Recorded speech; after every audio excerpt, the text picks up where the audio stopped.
ang pinakamalaking panganib pagkatapos ng 50, halos isang siglo na akong nabubuhay at sa panahong iyon, nakita ko na ang napakaraming matatalinong tao na nalugi dahil sa mga nakakabobong dahilan. Hindi sila mahina ang isip, masama lang ang timing nila. Narito ang isang malamig na katotohanan na umaabot sa edad 50 habang ang iba ay patuloy na tumatakbo na parang nasa edad 20 pa. Ang pinakamalaking panganib pagkatapos ng 50 taon ay hindi ang merkado. Ito ay ang sarili mong pagmamadali, impatience. Noong bata ka pa, kung nagkamali ka, ililigtas ka ng panahon. Ngunit sa edad 50, ang panahon ay hindi na kaibigan. Ito ay kalaban. Isang bobong desisyon ang makakabura ng mga dekada ng pagtitiis, patience, sa isang gabi. Palagi akong tinatanong ng mga tao, Charlie, saan ako dapat mag-invest mula sa edad 50? Ang sagot ko ay laging pareho, matutong iwasan ang mga bagay, hindi kung saan mag-invest. Kumunot ang noo nila sa sagot na ito. Iniisip nila na hindi ito sapat na detalyado, ngunit nagkakamali sila. Ito ang pinakamadetalye na payo.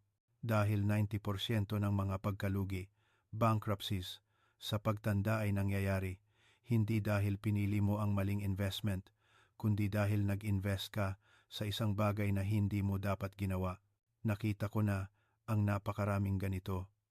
Noong bata pa ako, may kilala akong abogado sa California, isang matalinong lalaki, nag-aral sa Ivy League at nagtagumpay sa kanyang karera. Maganda ang kanyang kita. Sa edad 55, gumawa siya ng isang desisyon.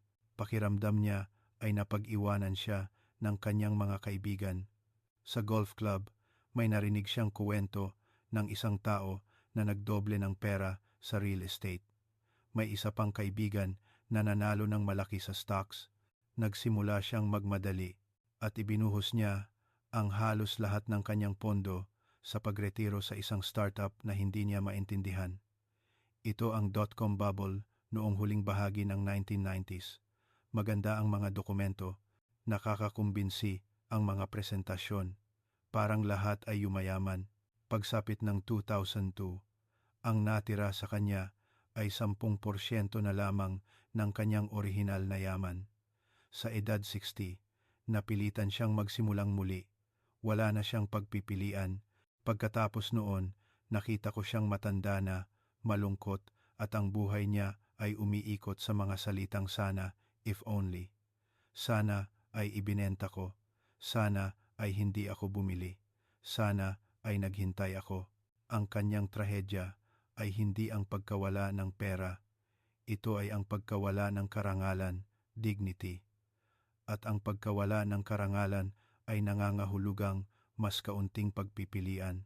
Sa edad 50, karamihan sa malalaking desisyon sa buhay ay tapos na.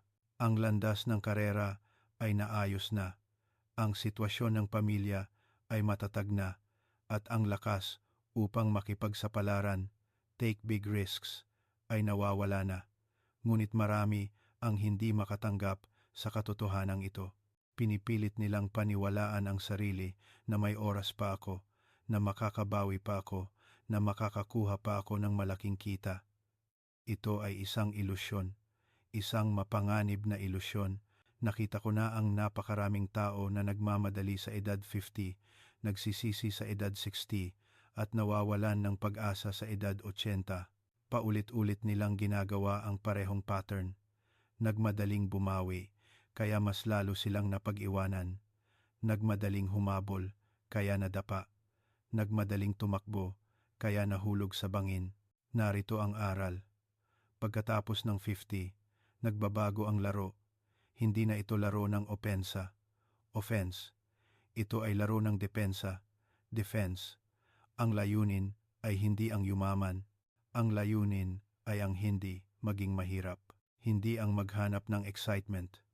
Ang layunin ay ang magprotekta. Ngunit ang kalikasan ng tao ay lumalaban sa pagbabagong ito, lalo na ang matatalino. Gusto nilang isipin na bata pa sila, na kaya pa nilang daigin ang merkado, na kaya pa nilang sumakay sa susunod na malaking wave. at ibinubuhos nila ang huling ipon ng kanilang buhay sa isang bagay na hindi nila naiintindihan: cryptocurrency, emerging markets, leverage trading, ang insider tip ng kaibigan. Ang resulta ay laging pareho: kapahamakan. Ang pag-uusapan ko ngayon ay ang 5 investment na hindi mo dapat gawin pagkatapos ng 50. Hindi ito mga investment, ito ay mga gawaing pagpapakamatay. At kung ginagawa mo na ang alinman sa mga ito, tumigil ka na ngayon. Ang pride ay hindi mahalaga. Ang survival ang mahalaga. Ay ang lason na tinatawag na leverage, paggamit ng utang. Ang leverage ay ang paggamit ng utang upang palakihin ang iyong investment. Tinatawag ito ng mga batang investor na isang matalinong kasangkapan. Tinatawag ko itong lason na nakakalason sa isip. Pagkatapos ng edad 50, hindi mo dapat hawakan ang leverage. Simple lang ang dahilan: wala kang oras para makabawi. Kung nagkamali ka sa leverage sa edad 30, may 30 taon ka pa para mag-ipon. Maaari kang bumangon. Ngunit sa edad 60, 5 pagkalugi ang katapusan ng laro. Naranasan ko ang Great Depression. Nakita ko noong 1930s ang mga matatalinong tao na ginamit ang kanilang bahay bilang collateral para bumili ng stocks. Masayang nagpautang ang mga bangko. Akala ng lahat ay yayaman sila. Nang dumating ang crash, nawala ang lahat sa kanila: bahay, ipon, karangalan. Ang tanawin ay nakaukit sa aking alaala: mga lalaking nakasuit na pumipila para sa tinapay. Hindi sila tamad, hindi sila bobo. Sila ay labis na umutang. Ang problema sa leverage ay mukha itong kahanga-hanga kapag maganda ang takbo ng mga bagay. Kapag tumataas ang merkado, dumodoble ang kita mo. Pakiramdam mo ay henyo ka. Ngunit kapag bumabagsak ang merkado, dumodoble rin ang pagkalugi mo. At ang pagbagsak ay laging dumarating sa bilis na hindi mo mahuhulaan. Naaalala mo ba ang krisis sa pananalapi noong 2008? Maraming matatalinong investor ang nalugi sa magdamag. Natalo sila hindi dahil bumagsak ang merkado. Natalo sila dahil naka-leverage sila. Kung wala ang leverage, makakaligtas sila. Kaya nilang maghintay. Makikita sana nila ang pagbawi. Ngunit ang leverage ay hindi nagpapahintay. Dumarating ang margin call, napipilitan kang magbenta at tapos na. May kilala akong lalaki, isang 58 taong gulang na real estate investor. Gumawa siya ng isang matatag na portfolio sa loob ng ilang dekada. Nagmamay-ari ng mga paupahang ari-arian at may matatag na cash flow. Isang araw, nagdesisyon siyang gusto niyang mas mabilis na lumaki. Nangutang siya sa bangko, bumili pa ng mga ari-arian. Dinoble, tinriple niya ang kanyang leverage. Ang unang 2 taon ay kahanga-hanga. Tumaas ang kita at ipinagmalaki niya ang kanyang desisyon. Ngunit sa ikatlong taon, bumagsak ang merkado ng real estate. Tumaas ang mga bakanteng unit, bumaba ang upa, at hindi niya na mabayaran ang kanyang mga utang. Walang awa ang bangko. Nawala ang lahat sa kanya. Sa edad 55, nagsimula siya sa zero. Hindi, sa negative zero. May utang pa siya. Ang pagkakamali niya ay hindi ang pagbili ng real estate. Ito ay ang pagbili nito gamit ang utang. Kung nagpalaki siya ng dahan-dahan, nang walang leverage, magkakaroon siya ng matatag na kita ngayon. Ngunit nagmadali siya at nawala sa kanya. Ito ang aral. Pagkatapos ng 50, hinding-hindi gagamit ng leverage. Gaano man ito kasigurado, gaano man ito kaakit-akit, ang merkado ay hindi mahuhulaan. Ngunit ang leverage ay mahuhulaan. Tiyak na papatay ito sa iyo balang araw. Mas mahusay na kumita ng 7% na kita taon-taon ng walang utang kaysa targetin ang 15% sa leverage at malugi. Nakakainip ba? Oo. Ngunit ang kainipan, boredom, ay nabubuhay. Ang excitement ay namamatay. Kung may utang ka na, bayaran mo ito ngayon. Unahin ang pagbabayad ng utang kaysa sa investment. Dahil ang utang ay kinakain ang iyong kinabukasan, araw-araw, ng paunti-unti. Ang leverage ay laro ng mga bata. Hindi ito para sa iyo pagkatapos ng 50. Ay. Pagsasapalaran, speculation na isang pagsusugal. Ang speculation ay hindi investment. Ito ay sugal. Pagkatapos ng 50, hindi ka dapat magsapalaran. Cryptocurrency, day trading, options, futures, mga individual na stock ng startup, may iisang bagay na pareho ang lahat ng ito, pagtataya sa panandaliang pagbabago ng presyo. Tinatawag ito ng mga batang investor na oportunidad. Tinatawag ko itong pag-aaksaya ng oras. Ang problema sa speculation ay hindi lang mababa ang posibilidad na manalo. Ito ay isang zero-sum game. Kung may nanalo, may natatalo. At kadalasan, ang natatalo ay ang mga amateur. May mga algorithm sa merkado, may insider information, may expertise. At mayroon ka, 60 anyos, na tumitingin lang sa screen ng ilang oras sa isang linggo. Walang paraan para manalo ka, ngunit naaakit ang mga tao sa speculation. Bakit? Dahil mabilis. Bumili ngayon, benta bukas. Doblehin ang pera sa isang linggo. Exciting. Ngunit ang excitement ang pinakamahal na emosyon sa investing. Tingnan natin ang Bitcoin. May opinyon ako tungkol sa crypto, ngunit hindi iyon ang mahalaga. Ang mahalaga ay walang sino man ang nakakaunawa kung ano talaga ang Bitcoin. Kung minsan, tinatawag itong pera. Kung minsan, asset. Kung minsan, technology. Ngunit sa totoo, ito ay isa lamang speculative bet. Kapag tumataas ang presyo, pakiramdam ng mga tao ay henyo sila. Kapag bumababa, pinipilit nilang paniwalaan ang sarili na sa long term aakyat din ito. Ngunit hindi nila alam kung bakit ito tumataas o kung bakit ito bumababa. Hindi ito investment. Ito ay pag-asa. At ang pag-asa ay hindi isang strategy.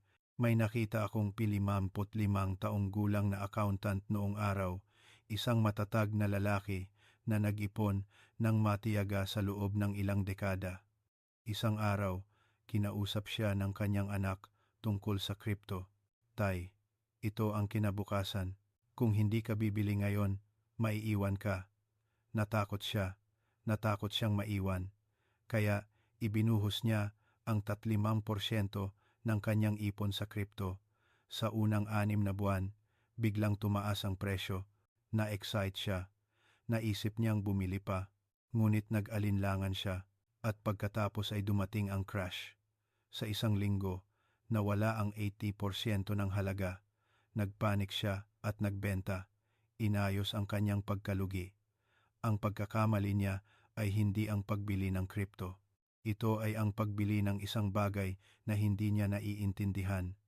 Ang pinakamalaking problema sa speculation ay pagtaya ito sa suwerte, hindi sa kaalaman. At pagkatapos ng 50, hindi mo kayang itaya ang iyong suwerte. Sa kabaligtaran, may nakita akong isa pang lalaki, isang 52 taong gulang na doktor. Hindi siya interesado sa speculation. Sa halip, bumili siya ng mga nakakainip na dividend stocks, Johnson, Procter, Gamble, Coca-Cola. Walang pumuri sa kanya.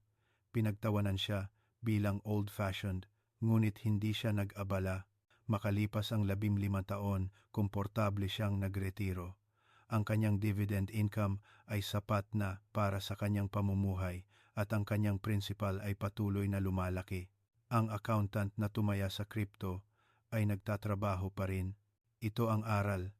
Ang speculation ay nagbibigay ng excitement. Ang investing ay nagbibigay ng kalayaan. Pagkatapos ng 50, ang kalayaan ang kailangan mo. Kung gusto mong mag-invest sa isang bagay, tanungin mo ang sarili mo. Mayroon pa ba ito pagkatapos ng 20 taon? Naiintindihan ko ba ang business model? Kaya ko bang ipaliwanag ito sa asawa ko sa loob ng 5 minuto? Kung ang sagot ay hindi, huwag kang bumili. Gaano man kalaki ang kinikita ng ibang tao, gaano man kaingay ang balita, iwanan ang speculation sa mga bata. may oras pa sila para mawala, wala ka na. 3. Ang bitag ng komplikadong produkto sa pananalapi. Derivatives, structured products, hedge funds, private equity, may iisang bagay na pareho ang lahat ng ito. Kailangan ng 30 minuto para ipaliwanag. May simple akong panuntunan. Kung hindi ko maintindihan sa loob ng 30 segundo, hindi ako mag-invest. Bakit? Dahil ang complexity ay kadalasang isang smokescreen para itago ng isang tao ang mga bayarin, fees. Mahal ng industriya ng pananalapi ang complexity dahil ang complexity ay lumilikha ng kita. Kapag mas hindi naiintindihan ng customer, mas madaling ibenta. Kapag mas matalino ang tunog, mas mataas ang fee na maaari nilang singilin. Ngunit ang complexity ay isang kalaban sa investor. Minsan, may dinala sa akin ang isang kaibigan na kahanga-hangang oportunidad, isang structured product. Nakatali ito sa maraming asset classes, may kasamang options, may hedge, may leverage. Gumugol siya ng 1 oras sa pagpapaliwanag. Nagpakita ng mga chart at formula. Sa huli, tinanong niya, "Ano sa palagay mo, Charlie?"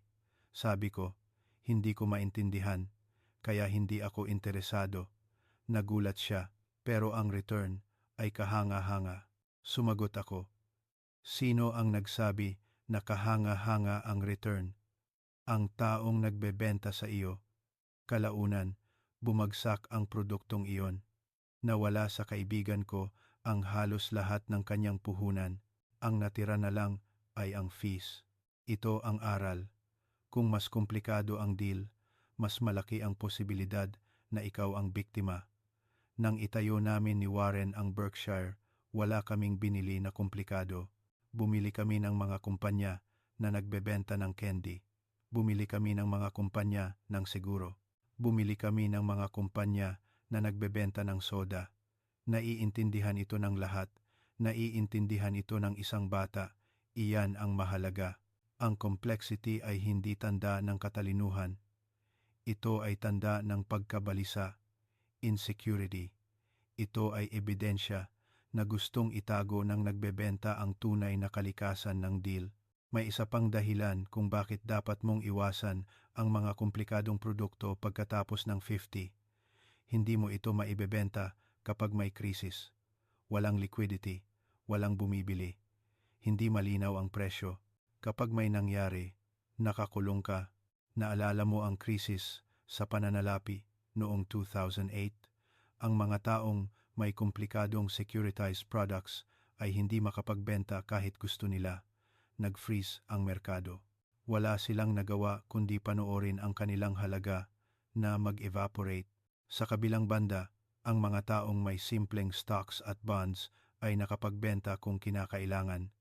Nalimitahan nila ang pagkalugi. Nagkaroon sila ng pagpipilian.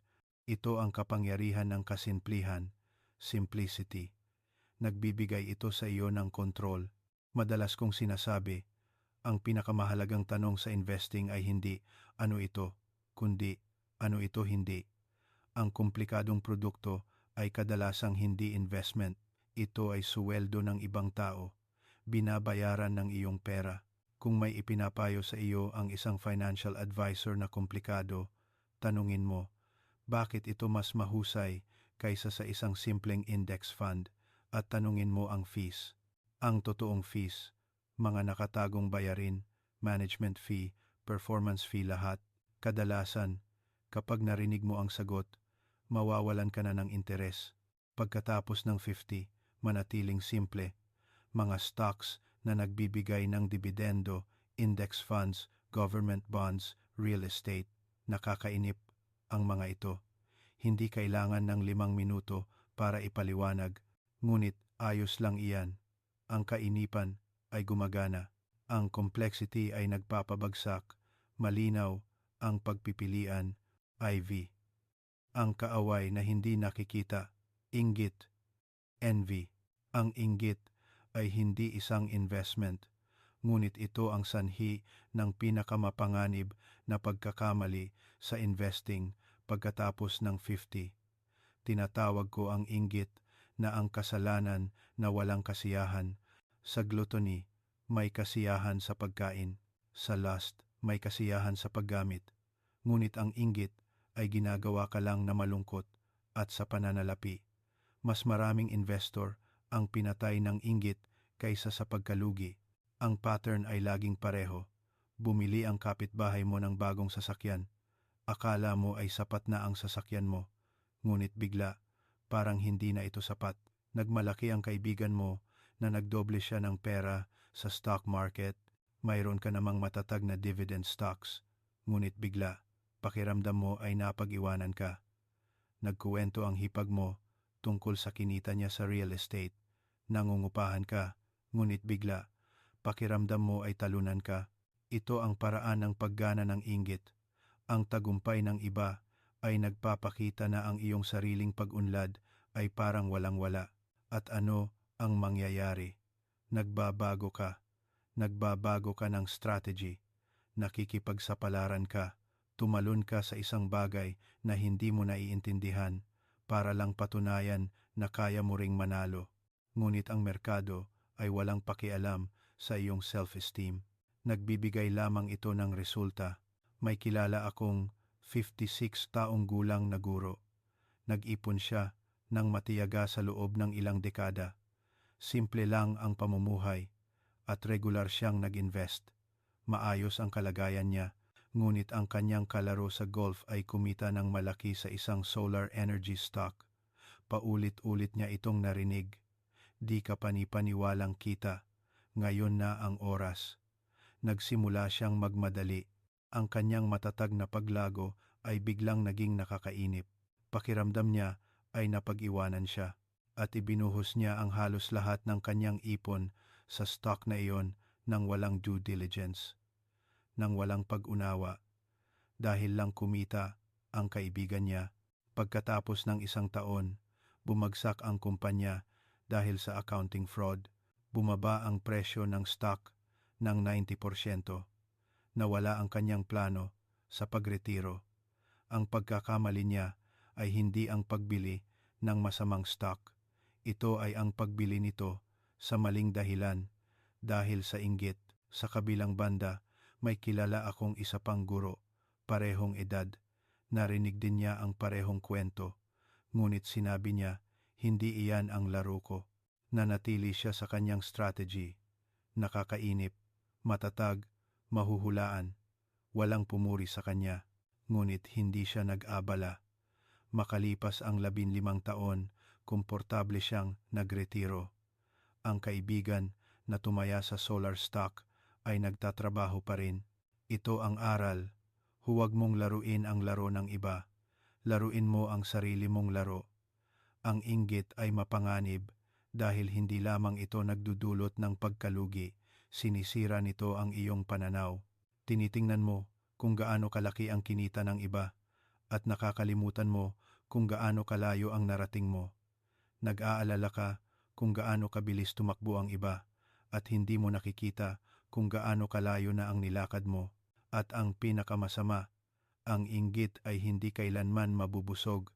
Kahit mas mayaman ka pa sa kapitbahay mo, may lalabas pa ring mas mayaman, walang katapusan. Halos isang siglo na akong nabubuhay. Nakita ko na ang hindi mabilang na mga taong mas mayaman sa akin, ngunit hindi ko sila ininggit. Bakit? Dahil alam kong nilalaro nila ang isang laro na matatalo sila sa long term. At tama ako. Marami sa kanila ang nalugi, nagdiborsyo o naging malungkot. Samantala, nabuhay ako ng nakakainip, makatwiran. At sa huli, iyan ang nanalo. Pagkatapos ng singpun, ang inggit ay nakamamatay. Isang desisyon na dulot ng inggit ang makakabura ng mga dekada ng pagtitiis. Kaya, ito ang panuntunan. Huwag mong alalahanin kung ano ang kinita ng iba. Alalahanin mo kung ano ang kaya mong protektahan. Huwag mong ikumpara ang sarili mo sa portfolio ng kapitbahay. Ikumpara mo ang sarili mo sa ikaw noong nakaraang taon. Kapag sumisigaw ang CNBC tungkol sa susunod na malaking trend, huwag mong pansinin, hindi iyan ang trend mo. Hindi ka kailanman yayaman dahil sa inggit. Itutulak ka lang nito sa mga bobong desisyon. Tandaan, ang iyong pagre-retiro ay walang pakialam kung mas marami ang kinita ng isang tao. Wala ring pakialam ang iyong pamilya. Ang tanging may pakialam ay ang ego mo, at mas maraming investor ang pinabagsak ng ego kaysa sa anumang bear market. Kaya, ang inggit ay hindi lamang isang emosyon. Ito ay isang masamang investment strategy. Iwasan mo ito. V. Ang huling bitag, sobra-sobrang tiwala sa sarili, overconfident. Sa huli, pag-usapan natin ang pinaka-subtle at pinakamapanganib na pagkakamali, sobrang tiwala sa sarili. Sa edad 50, marami ang nagsisimulang isipin na matalino sila. Mayroon silang karanasan sa buhay. Nagtagumpay sila sa kanilang karera. Kaya, iniisip nila na naiintindihan din nila ang merkado. Ito ay isang ilusyon, isang nakamamatay na ilusyon. Nakita ko na ang mga siglo ng merkado at may isang bagay akong natutunan. Ang merkado ay laging mas matalino kaysa sa iyo. Ang problema sa overconfidence ay pinapagawa ka nito ng mga maling bagay. Nagpapariski ito ng labis. Nagpapakonsentrate ito ng sobra at pinapapilit kang mag-time ng merkado. At pagkatapos ng 50, ang mga pagkakamaling ito ay hindi na mababawi. Heto ang isang halimbawa. May nakita akong isang matagumpay na executive sa negosyo, 59 taong gulang. Ibinenta niya ang kanyang kumpanya at nagkaroon ng malaking halaga ng pera. Akala niya, matalino siya. Nagtagumpay siya sa negosyo, kaya magtatagumpay din siya sa investing. Kaya nagsimula siyang pumili ng sarili niyang mga stocks. Bumili siya ng mga tech stocks dahil inakala niyang technology ang kinabukasan. Iniiwasan niya ang mga energy stocks dahil inakala niyang tapos na ang fossil fuels. Sigurado siya, nakikita niya ang direksyon ng merkado. Ngunit ang merkado ay walang pakialam sa kanyang pagiging sigurado. Makalipas ang 5 taon, malaki ang pagkatalo ng kanyang portfolio kumpara sa market average. Kalahati ng mga stock na pinili niya ay bumagsak. Marami sa mga stock na iniiwasan niya ay tumaas. Ang pagkakamali niya ay hindi ang pagpili ng masamang stock. Ito ay ang pag-aakalang mas matalino siya kaysa sa merkado. Sa kabaligtaran, may kilala akong isa pang lalaki, parehong edad at sitwasyon. Ibinenta rin niya ang kanyang kumpanya, ngunit sinabi niya, hindi ako marunong pumili ng stocks. Kaya, bumili siya ng index funds. Walang pumuri sa kanya. Inisip ng mga tao na nakakainip siya, ngunit hindi siya nag-abala. Pagkatapos ng 5 taon, ang kanyang kita ay kapareho ng market average, ngunit sapat na iyon. Walang stress, walang pagsisisi, nakakatulog siya sa gabi. Ito ang aral. Huwag mong subukang maging matalino, subukan mong hindi maging bobo. Ang isa pang dahilan kung bakit mapanganib ang overconfidence ay pinipigilan ka nitong matuto. Kapag naisip mong alam mo na, hindi ka na maghahanap ng bagong impormasyon. Hindi ka na makikinig sa magkasalungat na opinyon. Hindi ka na matututo mula sa mga pagkakamali. At ang merkado ay patuloy na nagbabago. Ang gumana kahapon ay hindi nagagana ngayon. Ang kaalaman mo, 10 taon na ang nakalipas, ay luma na ngayon. Nang itatag namin ni Warren ang Berkshire, patuloy kaming nag-aaral. Patuloy kaming nagbabasa, nagtatanong, nagdududa. Kahit sa edad 90, nag-aaral pa rin ako. Bakit? Dahil alam kong marami pa akong hindi alam. Ito ang kapangyarihan ng pagpapakumbaba, humility. Pinananatili ka nitong ligtas. Isa sa pinakamahalagang gawi ko ay ang tapang na sabihin ang hindi ko alam kapag may nagtanong sa akin tungkol sa kinabukasan, saan papunta ang merkado. Ano ang mangyayari sa interest rates? Tataas ba ang stock na ito? Ang sagot ko ay kadalasang pareho. Hindi ko alam. Nagulat ang mga tao. Pero Charlie, ikaw ay isang eksperto. Sinasabi ko, kaya ko alam. Walang sinuman ang nakakaalam. Ito ang katotohanan.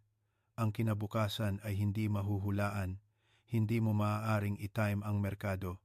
Walang sinuman ang nakakaalam kung kailan darating ang susunod na crash.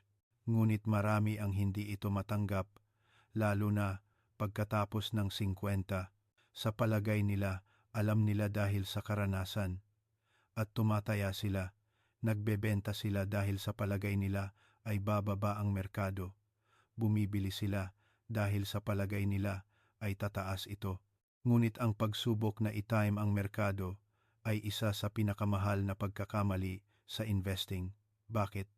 Dahil kadalasan nagkakamali ka, at kapag nagkamali ka, nawawala sa iyo ang kapangyarihan ng compounding. Nakaligtaan mo ang pinakamahusay na araw sa merkado na kadalasang dumarating pagkatapos mismo ng pinakamasamang araw. Kung nagbebenta ka para subukang i-time ang merkado, mapapalampas mo ang pagbawi. Kailanman ay hindi kami nagtangkang i-time ang merkado ni Warren. Alam naming imposible. Sa halip, bumili kami ng magagandang negosyo at pinanatili ito. Nagpatuloy kaming humawak, tumaas man o bumaba ang merkado, nakakainip iyon. Ngunit gumana iyon. Gumana iyon sa loob ng 50 taon. Kaya, ito ang paraan para maiwasan ang overconfidence pagkatapos ng 50. Una, kilalanin ang limitasyon ng iyong kaalaman. Huwag mag-invest sa hindi mo naiintindihan. Huwag bumili ng hindi mo maipaliwanag. Pangalawa, huwag mong subukang i-time ang merkado. Walang sinuman ang makakagawa niyan. Hindi mo rin kaya. Pangatlo, huwag kang mag-concentrate ng sobra. Huwag tumaya sa isang stock, isang sector, o isang bansa. Mag-diversify. Kahit nakakainip, mag-diversify. Pang-apat, manatiling mapagpakumbaba, patuloy na matuto, makinig sa magkasalungat na opinyon, aminin ang mga pagkakamali. Ang overconfidence ay nagpaparamdam sa iyo na matalino ka, ngunit ang merkado ay walang pakialam sa iyong damdamin.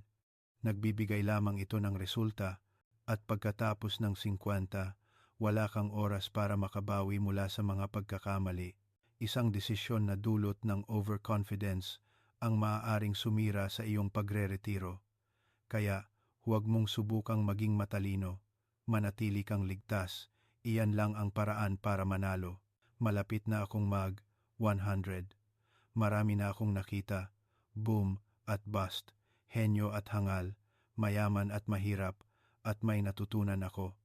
Pagkatapos ng 50, nagiging simple ang buhay.